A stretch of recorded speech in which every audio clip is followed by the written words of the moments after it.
Teknolohiya, ginawa para makatulong, mapadali ang gawain upang maaliw. Ngunit sa ngayon, kabaliktaran na ang nangyayari. Sinasamantala at inaabuso na ng tao ang bagay na ito na tayo rin ang naaapektuhan. Cybercrime, ang patuloy na lumalaganap sa Pilipinas, na dulot ng pag-aabuso ng tao sa teknolohiya.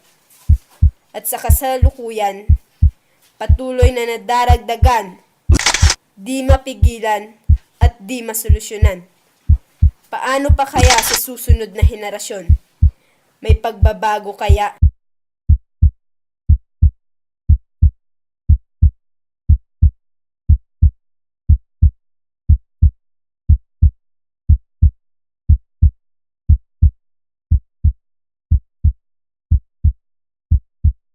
Madaming ganyan doon. Pag sumama kayo, lahat pwede nyo kainin. Sama na kayo. Madali na. Ano, sama ba kayo? Oh, yun! Tara dun sa taas. Diba, masarap. Sabi ko sa inyo, masarap yan eh.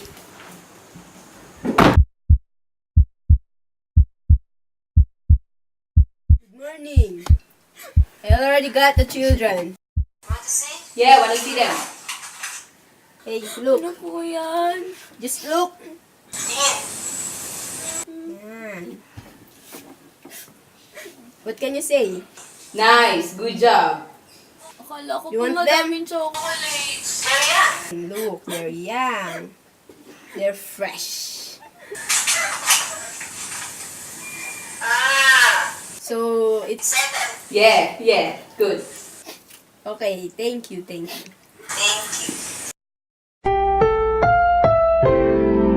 Ang programang ito ay rated SPG. Striktong patnubay at gabay ng magulang ang kailangan. Maaaring may masiselang tema, lengguwahe, karahasan, sexual, horror o droga na hindi angkop sa mga bata. Ready ka na? Ready na ako. Ikaw ba? Ang tagal mo naman. Kanina pa kita hinihintay ah. Naiinip na ako. Alisin mo na. Ganto ba? Wala na. Yan. Yung sa'yo naman. Ito na. Atat ka eh. Yung kasunod na. Ganto. Yan. Yung kasunod naman. Yan. Alis na yung akin. Bilisan mo.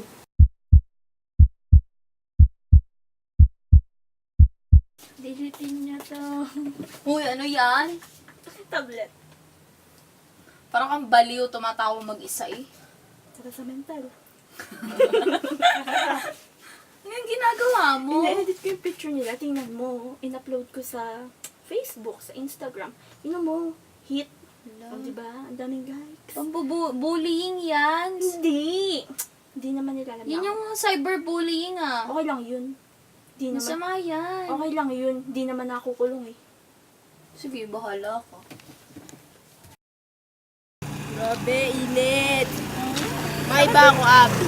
Alam mo ba, ang dami nang na-inventong teknolohiya ngayon.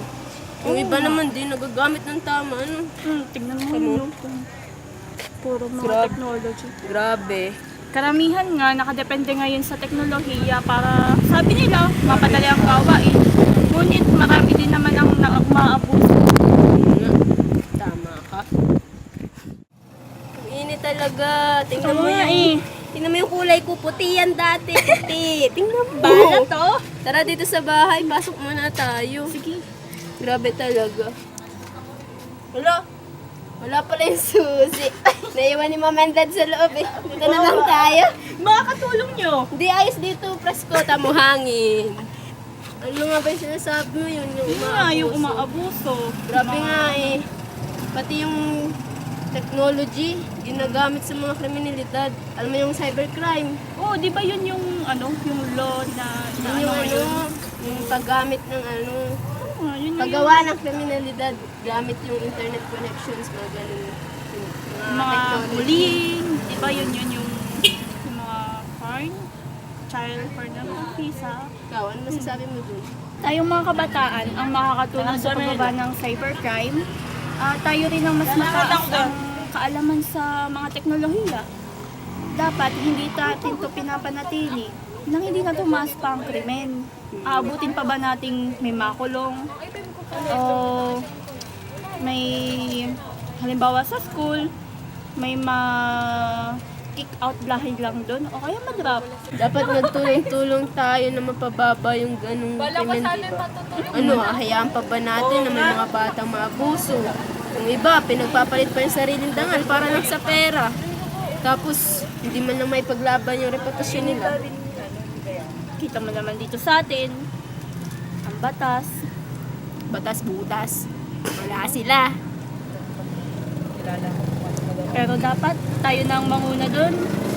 Bilang kabataan nga, di ba sabi ko kanina, tayo na lang ang manguna. Paano yung iba, alam ng mali pa, ay susunod pa rin, nakikiuso. Ano, Siyempre. uso-uso lang, uso-uso. Di ba ang mga Pinoy, kita mo naman, kilala mo naman. Wala, Di ba may colonial mentality. may explain. Wag Kami- na. Segundo, minuto, oras-oras, araw-araw. Maraming tao sa Pilipinas ang nagiging biktima ng krimen sa kung ano-anong anyo. Isa na dito ang cybercrime. Bawat oras, dumadami ang nagiging biktima ng cybercrime. Ngunit ang mga kasong ito ay nananatili sa dilim. Maraming tao ang hindi alam ang tungkol dito at ang mga pinsalang dulot nito. Ano nga bang cybercrime? Ang cybercrime ay isang uri ng krimen na isasakotuparan lamang sa tulong ng malaking partisipasyon ng computer o kahit anong electronic device. Sa kadahilan ng kaunti lamang ang alam ng mga tao sa cybercrime dito sa Pilipinas, ay marami ang nabibiktima at napagsasamantalahan dahil sa krimen na ito.